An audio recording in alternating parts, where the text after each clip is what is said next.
They skipped his birthday for Hawaii, mocked me on video. Then my paralyzed father-in-law stood up. The house was silent, eerily silent. A stale box of cold pizza sat on the table, the only sign of life in a dimly lit living room. Maria pushed the door wider, calling softly, "Dad." Her voice echoed, unanswered. Then she saw him, her father-in-law, Arthur, sitting motionless in his wheelchair, his face half hidden in the shadows. For a terrifying second, she thought he was dead before she could rush to him. A sudden video call lit up his tablet. On the screen appeared her husband, Daniel, and his mother, Veronica, laughing in the sunlight of Hawaii's beaches, margaritas in hand. "Happy birthday, Arthur," Veronica mocked, blowing a kiss. "Oh, wait, you can't even blow out candles, can you?" Daniel chuckled, adding, "Yeah, have fun with the cripple." Maria. Arthur's eyes flinched. His lips curled into something Maria hadn't seen in years, a smile. Slowly, with trembling hands, he pushed himself up from the wheelchair. Maria gasped. His voice was steady. "It's showtime. Let's make them pay." Arthur Graham had once been a titan, a brilliant entrepreneur, sharp-minded and ambitious. He built a company that became the backbone of his family's fortune. He married young, loved deeply, and had a son, Daniel, but wealth bred arrogance in his wife, Veronica, and entitlement in Daniel. Arthur, however, remained humble until tragedy struck. 5 years ago, an accident left him paralyzed from the waist down, at least. That's what the doctors told the world. He had been crushed under a collapsed scaffolding at his own construction site. His wife and son didn't shed tears.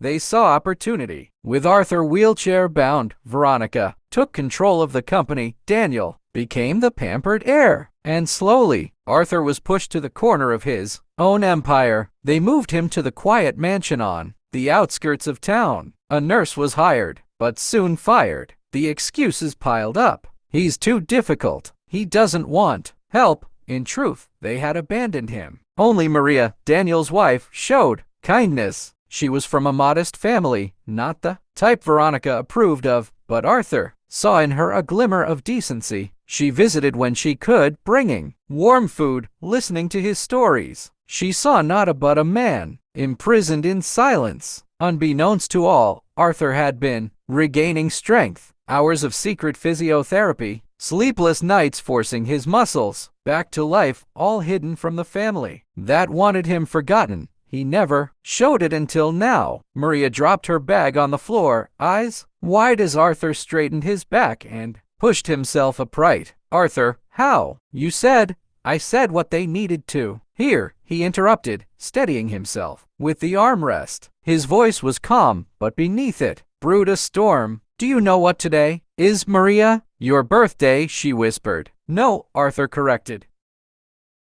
His eyes gleamed with a dangerous fire. "Today is the day I take everything back." Maria was torn, fearful yet drawn in. She had endured Daniel's neglect, his cruelty masked as charm, his nights out. While she sat home alone, she had suffered Veronica's constant insults, being treated like dirt at family gatherings, and now standing in that dimly lit room with Arthur, she realized she wasn't just an in-law. She was about to become an accomplice. Arthur revealed his secret: years of pretending, biding time, watching Veronica and Daniel squander his empire. What they didn't know was that Arthur had quietly retained control over key assets through trusted allies, a few loyal board members, an old lawyer friend, and hidden accounts. "They think I'm powerless," he said, "but money, power, control, they don't vanish. They just wait." Maria listened, her heart pounding. "I want you to help me, Maria, not because you owe me, but because you deserve better than him, better than them." She hesitated. "If they find out, they won't."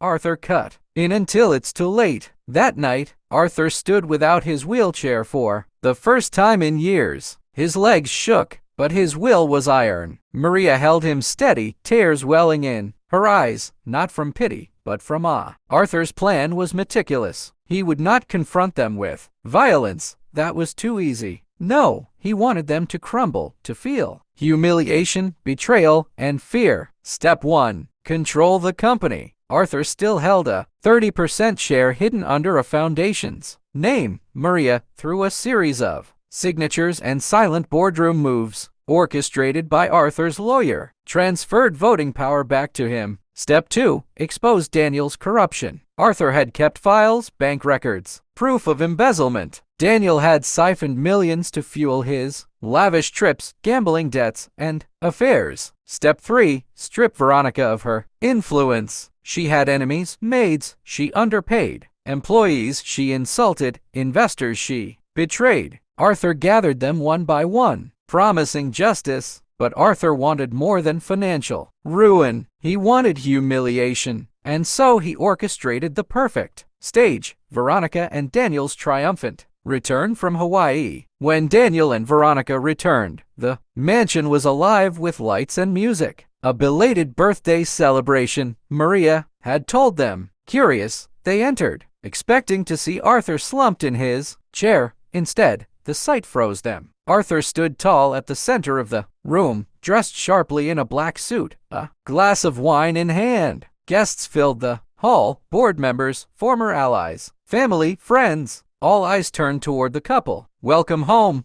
Arthur said, his voice booming. "Did you have fun in Hawaii?" Daniel stammered.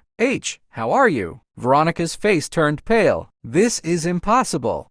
"Oh, nothing is impossible," Arthur smirked. Especially not revenge. The evening unfolded like a trial. One by one, Arthur revealed secrets, screenshots of Daniel's affairs projected on the big screen, bank statements proving his theft, videos of Veronica mocking employees, mistreating staff. The guests gasped, whispered, some laughed. Cruelly, Daniel's reputation crumbled, Veronica's pride shattered. But Arthur wasn't finished. He played the video call, Veronica and Daniel laughing in Hawaii, mocking him. The room went silent, then erupted in disgust. Even Daniel's closest friends turned away. Veronica tried to shout, "This is manipulation. He's lying." But Arthur stepped forward, his eyes locked on hers. "For years, you called me a tonight. You see the man who stood while you fell." Daniel lunged forward, furious. "You ruined me." "No, son," Arthur said coldly. "You ruined yourself, but revenge rarely ends cleanly." That night, as the crowd dispersed and humiliation settled in, Veronica whispered to Daniel, "We can still fight. We take him down permanently." They plotted murder. Maria overheard. Terrified, she rushed to Arthur. "They want to kill you." Arthur didn't flinch. "Let them try. It will be their final mistake." The trap was already set. Security cameras, hidden microphones, and loyal guards waited. When Daniel arrived with a knife, Arthur stepped into the room fully upright, strong, almost towering. "Go ahead, son," he taunted. "Prove to the world you are what I always knew, weak." Daniel charged, but armed guards burst in, restraining him. Police, summoned earlier by Arthur, entered. Veronica screamed, but it was too late. They were arrested on charges of conspiracy, fraud, and attempted murder. The empire was restored. Arthur reclaimed his position, not just as head of the company, but as a man, reborn. He offered Maria a choice: remain tied to Daniel or walk away free. Supported by Arthur's protection, she chose freedom. In his office weeks later, Arthur stood by the window, cane in hand, watching the city skyline. His voice was quiet but laced with triumph. "They thought I was broken, but in silence I became stronger, and when the time came, I didn't just stand, I made them fall." Maria asked softly, "Do you regret it?" Arthur's gaze hardened. No, because sometimes revenge is the only justice left, and with that, he closed the chapter of silence, stepping fully into the light. If you enjoyed this story, don't forget to like, share your thoughts in the comments, and subscribe to Home Exposed for more shocking Reddit stories every day.